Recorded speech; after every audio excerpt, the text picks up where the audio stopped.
अब आ गए हैं सेक्शन नंबर 11 में, which is sexual harassment. A person is said to commit sexual harassment upon a child when such a person with a sexual intent. एक इंसान sexual harassment एक बच्चे पे तब करता है जब वो इस इंटेंशन से किसी भी बच्चे के ऊपर, जब कोई इंसान इस इंटेंशन से बच्चे के साथ,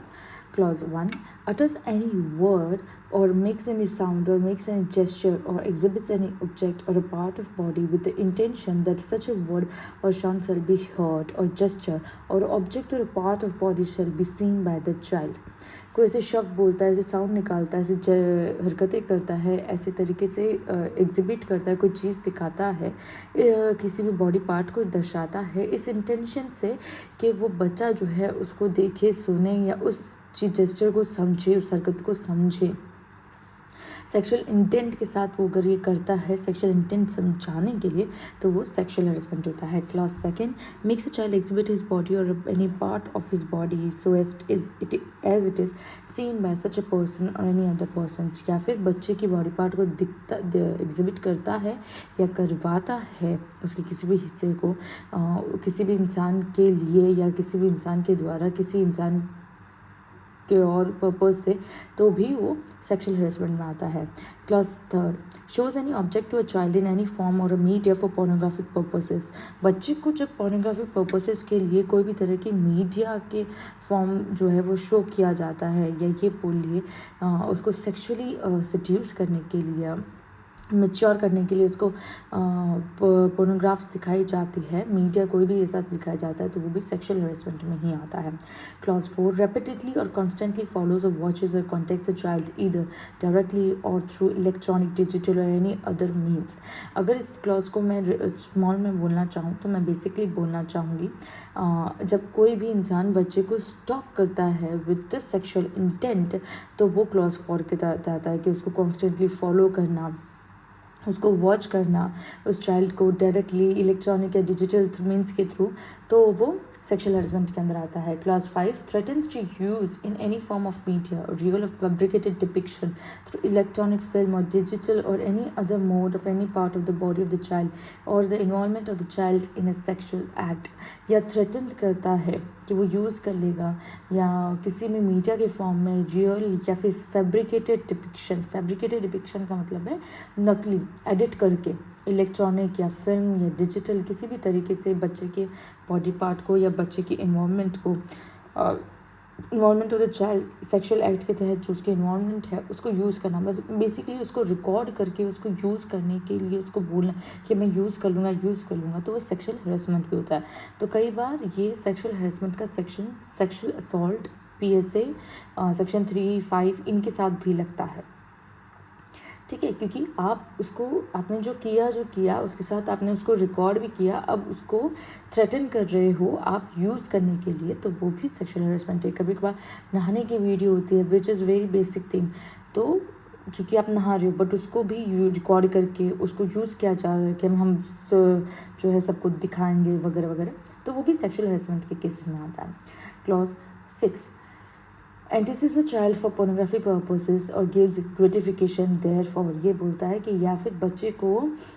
उकसाता है कि वो पोर्नोग्राफी पर्पस के लिए यूज़ किया जाए उसको, कि वो काम में आए, या फिर उसको धमकाता है कि नहीं तुम्हें तो आना ही पड़ेगा, ये काम करना ही पड़ेगा, तो वो सेक्शुअल हरेसमेंट होता है. Until unless this job is being done, जिस वक्त ये काम हो जाता है तो दूसरा सेक्शन और इस पर लग जाता है. जब तक सिर्फ धमकी दी जा रही है या उसको जताया जा रहा है कि तुम करो, तब तक ये सेक्शुअल हरेसमेंट का केस रहेगा. Okay, explanation, any question which involves a sexual intent shall be a question of fact. अब यहाँ पे एक ही बहुत ही इंपॉर्टेंट चीज़ है, इसके ऊपर MCQs आते हैं कि कोई भी सवाल जब सेक्शुअल इंटेंट को लेके आता है तो it is a question of fact, it is not the question of law, it is a question of fact. Okay, now section number 12, हमने अब सेक्शन समझा तो सेक्शन नंबर 12 बताएगा उसकी पनिशमेंट क्या होती है.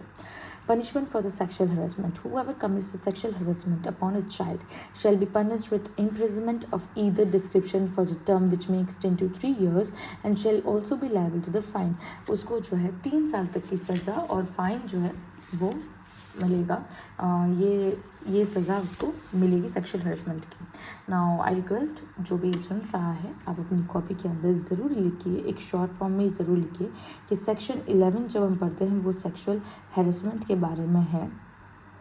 सेक्शन 11। और जहाँ तक की बात आती है सेक्शन 12 की, तो वो उसके पनिशमेंट की बात करता है, जो कहता है कि 3 साल तक की सज़ा और फाइन जो है हमें मिल सकता है।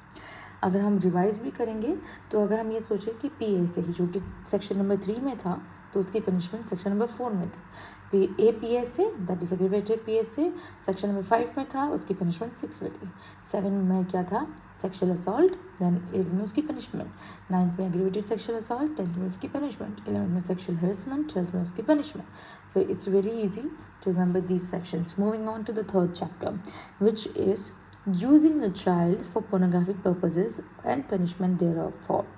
यहाँ पे मैंने सेक्शन नंबर 11 में आपको बताया था कि किसी बच्चे को 5th में और 6th में, स्पेशली 6th में बताया था कि किसी बच्चे को पोर्नोग्राफिक पर्पज़ के लिए धमकाना, उसको उकसाना कि तुम्हें करना पड़ेगा, या 5th के तौर पे उसकी फैब्रिकेट करना, उसके फ़ोटोज़ को वगैरह को पोर्नोग्राफिक पर्पज़ के लिए, और फिर उसी को धमकाना। जब तक कि वायरल नहीं होता तब तक सेक्सुअल हैरेसमेंट होता है। जब उस चीज़ को यूज़ कर लिया जाता है लोगों को दिखाने के लिए या कमर्शियली, तो वो हो जाता है, यहाँ पे आ जाता है, चैप्टर नंबर 3 के अंदर आ जाता है, दैट इज़ पोर्नोग्राफिक पर्पज़ के लिए किसी बच्चे का इस्तेमाल करना। तो चैप्टर नंबर 3 शुरू ही इस चीज़ से होता है, using a child for pornographic purposes and punishment therefor. Just by the title we know ये पोर्नोग्राफिक पर्पज़ के लिए है पूरा chapter. And moving to it, section number 13 से ये स्टार्ट होता है एंड सेक्शन नंबर 15 पे ये चैप्टर जो है वो ख़त्म हो जाएगा। चैप्टर बहुत छोटे छोटे हैं इसके, टोटल नंबर ऑफ रिवाइज करें तो इसमें सेक्शन 13 जो है वो use of the child for pornographic purposes के लिए बताता है। आप खुद रीड कर सकते हैं, if it is very clearly visible, तो उसके थ्रू। और मैं आपको शॉर्ट में फटाफट से बता देती हूँ क्योंकि हम क्विक रिविजन करने वाले हैं, ठीक है। तो कोई भी जब बच्चे को इस्तेमाल करता है इस सेक्सुअल इंटेंट से कि उसको इस तरीके से दर्शाया जाए कि सेक्सुअल इंटेंशंस जो हैं वो किसी की जो है दर्शाई जाए, या किसी को इंड्यूस किया जाए सेक्सुअली, उस तरीके से बच्चे को दर्शाया जाता है मीडिया के फॉर्म में, एडवर्टाइजमेंट के फॉर्म में, प्रिंटेड फॉर्म में, किसी भी तरीके से प्रोग्राम के तौर पे सेक्सुअल ग्रेटिफिकेशन, सेक्सुअलिटी को बढ़ावा देने के लिए बच्चे को दर्शाया जाता है। फिर चाहे वो पर्सनल यूज़ के इंटेंशन से किया जाए या डिस्ट्रीब्यूशन के यूज़ से किया जाए, दैट इज़ कमर्शियली यूज़ करने के लिए, या पर्सनल यूज़ के लिए किया जाए किसी के, तो भी बच्चे को जो है ये कहा जाएगा कि you have used a child for pornographic purposes के लिए। अब इसका मतलब क्या है कि क्या चीज़ें जो हैं वो इस चीज़ में आएगी। तो क्लॉज 1 कहता है किसी बच्चे के सेक्सुअल ऑर्गन्स को इस तरीके से रिप्रेजेंट करना। क्लॉज B कहता है कि बच्चे को एंगेज करना रियल में सेक्सुअल एक्ट्स के तहत, या फिर उसको सिमुलेट, ऐसे दर्शाना कि उसको इस्तेमाल किया जा रहा है सेक्सुअल एक्ट्स के तहत विद और विदाउट पेनिट्रेशन, उसका इस्तेमाल करना बच्चे का। या clause C, indecent or obscene representation of child, which is आपत्तिजनक भद्दी तरीके से बच्चे को दर्शाना या फिर उसको इस्तेमाल करना या रिप्रेजेंट करना किस तरीके से कि वो इनडिसेंट भी हो जाए, ऑब्सीन हो जाए, यानी कि भद्दा हो जाए, आपत्तिजनक तरीके से हो जाए। वो सब के सब क्या आएंगी, ये तीनों चीज़ें जो आएंगी वो आएगी कि आपने एक गिल्टी हो आप ऑफेंस की, जो हम कहते हैं child using a child for pornographic purposes के लिए, विच इज़ सेक्शन 13। अब आप ये मान लो कि ये इसके अंदर की एक्सप्लेनेशन भी दे रखा है कि जब हम बोलते हैं कि यूज़ किया चाइल्ड का, तो यूज़ किया चाइल्ड का एक्सप्रेशन का मतलब ये है कि जब भी कोई भी पोर्नोग्राफिक मटेरियल की डिस्ट्रीब्यूशन, पोर्नोग्राफिक मटेरियल के अंदर चाइल्ड का इन्वॉल्वमेंट होगा, फिर चाहे वो प्रिंट के मीडियम में हो, इलेक्ट्रॉनिक के मीडियम में हो, कंप्यूटर के मीडियम में हो, टेक्नोलॉजी के मीडियम में हो, या आपने ऐसे कोई पोर्नोग्राफिक मटेरियल को प्रोड्यूस करने में या उसकी बैक स्टेज प्रिपरेशन करने में, ऑफरिंग करने के लिए, ट्रांसमिट करने के लिए, पब्लिश करने के लिए, फैसिलिटेट करने के लिए, डिस्ट्रीब्यूशन में मदद भी की है जिसके अंदर एक बच्चा इन्वॉल्व है, वो सारी की सारी चीज़ें जो है you have used a child for pornographic purpose के लिए एक्सप्रेशंस में आएगा। फिर चाहे ये सब जब हो रहा था उस पर प्रेजेंट नहीं थे, but you are the one who is transmitting, you are the one who is giving money for its production or preparation to do this kind of stuff, तो आप भी इसी सेक्शन के गिल्टी माने जाओगे। ठीक है। फिर आता है section number 14 which is obviously punishment है। Punishment for using a child for pornographic purposes. अब क्या पनिशमेंट जो है वो मिल सकती है जब हम किसी बच्चे को जो है वो इस्तेमाल करते हैं चाहे पोर्नोग्राफिक पर्पसेस के लिए। तो clause 1 subsection 1, whoever uses a child or a children for pornographic purposes shall be punished with imprisonment for a term which shall not be less than 5 years and shall also be liable to fine. तो ये कहता है कि whoever uses a child or children for pornographic purposes shall be punished with imprisonment for a term which shall not be less than 5 years and shall also be liable to fine, and in the event of second or subsequent conviction with imprisonment for a term which shall not be less than 7 years and also be liable to the fine. First subsection ये कहता है कि जब कोई बच्चे को, child का मतलब सिंगल बच्चा, चिल्ड्रन का मतलब कोई भी 2, 3, 4, 10 जितने भी बच्चों को इस्तेमाल करता है इस पर्पज़ के लिए, तो उसको कम से कम 5 साल तक की सज़ा है और फाइन का भुगतान करना पड़ेगा। पर अगर कोई ये ही इवेंट बार बार करते हुए पकड़ा जाता है, दूसरी बार या कई बार करते हुए पकड़ा जाता है, तो उसको कम से कम 7 साल की सज़ा और फाइन जो है भरना पड़ेगा। ठीक है, तो एक ही क्लॉज में 2 तरह की पनिशमेंट्स लिखी गई है। फिर आता है subsection 2, whoever using a child or children for pornographic purposes under subsection 1 commits an offence referred to in section 3 or section 5 or section 7 or section 9 by directly participating in such a pornographic act shall be punished for said offences also under section 4, 6, section 8 and section 10 respectively, section 6, section 8 and section 10 respectively, in addition to the punishment provided in subsection 1. जैसा मैंने पहले बोला था, इसके अंदर explanation को explain करते हुए कि जब कोई भी पोर्नोग्राफिक मटेरियल में कोई बच्चा इन्वॉल्व होता है और आप उसके अंदर, उस मूवी के अंदर आप इन्वॉल्व नहीं हैं, पर आप उसके प्रोडक्शन में, प्रिपरेशन में, ऑफरिंग में, मतलब आप ट्रांसमिटिंग में, पब्लिश या फैसिलिटेशन या डिस्ट्रीब्यूशन में इन्वॉल्व होते हो, ठीक है ना। आप उस स्टेज परफॉर्मेंस के बाद नहीं हो या उसके अंदर आप खुद एक एक्ट नहीं हो, बट स्टिल आप उसके अंदर मनी इन्वॉल्व है आपकी उसके अंदर, या आपका उसके अंदर हार्डवर्क इन्वॉल्व है ट्रांसमिट करने के लिए, इधर से उधर करने के, तो भी आप जो है वो क्रिमिनल कहलाओगे इस चीज़ का, या अक्यूज कहलाओगे इस चीज़, या आपने ऑफेंस किया, आप गिल्टी कहलाओगे इस चीज़ के लिए। करेक्ट। तो ये सेकेंड सेक्शन जो है 14 का, सेक्शन नंबर 14 का सब सेक्शन 2 यही कहता है कि अगर इस दौरान, इस पोर्नोग्राफिक पर्पज़ के बच्चे को या बच्चों को इस्तेमाल करने के दौरान आप पर्टिकुलरली, पर्सनली, डायरेक्टली पार्टिसिपेट करता है कोई इंसान, और section 3, section 5, section 7 that is PSA, APSA, SA और ASA का क्राइम करता है डायरेक्टली पार्टिसिपेट करके, तो उसको सेक्शन 4, सेक्शन 6, सेक्शन 8, सेक्शन 10 जो इन सब सेक्शंस के पनिशमेंट्स के बारे में बताता है, वो सारे पनिशमेंट्स भी ऐड ऑन हो जाएंगे इस पनिशमेंट के साथ, सब सेक्शन 1 के पनिशमेंट के साथ ऐड ऑन हो जाएंगे। I hope it is very clear, right. Yes, यहाँ पे ये क्लियरली मेंशन है कि in addition to the punishment provided in sub section 1। इसका मतलब ये नहीं है कि आपको ये मिल गई तो इन सेक्शंस की पनिशमेंट नहीं मिलेगी, नहीं, उन सेक्शंस की भी पनिशमेंट मिलेगी, उसके साथ साथ इस सेक्शन की, इस सब सेक्शन की पनिशमेंट जो है वो भी इंक्लूड हो जाएगी। ओके, नाउ सेक्शन नंबर 15 के अंदर आते हैं हम, punishment for the storage of pornographic material involving a child. अब कई लोग ऐसे होते हैं जो सिर्फ और सिर्फ स्टोर करते हैं पोर्नोग्राफिक मटेरियल को जिसके अंदर बच्चे इंक्लूड होते हैं। उनका पर्पस ये भी होता है फॉर पर्सनल यूज़, और या फिर waiting for the exact time to commercialise it, और जब तक नहीं करोगे तब तक आप ये नहीं माना जाएगा कि you have intention to do that, because intention दर्शाने के लिए कोई तो वजह होनी चाहिए, but definitely if you are storing that means somewhere you have intention to earn money by commercially using it, right. तो अब इसके बारे में क्या कहता है ये section,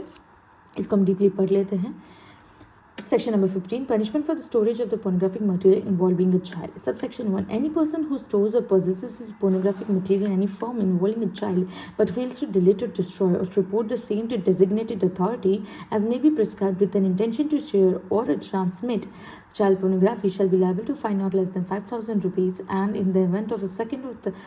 subsequent offences with the fine shall not be less than 10,000 rupees। ये कहता है कि जब कोई इंसान जो है वो स्टोर करता है या उसके पोजीशन के अंदर पोर्नोग्राफिक मटेरियल निकलता है जिसके अंदर बच्चा इन्वॉल्व है,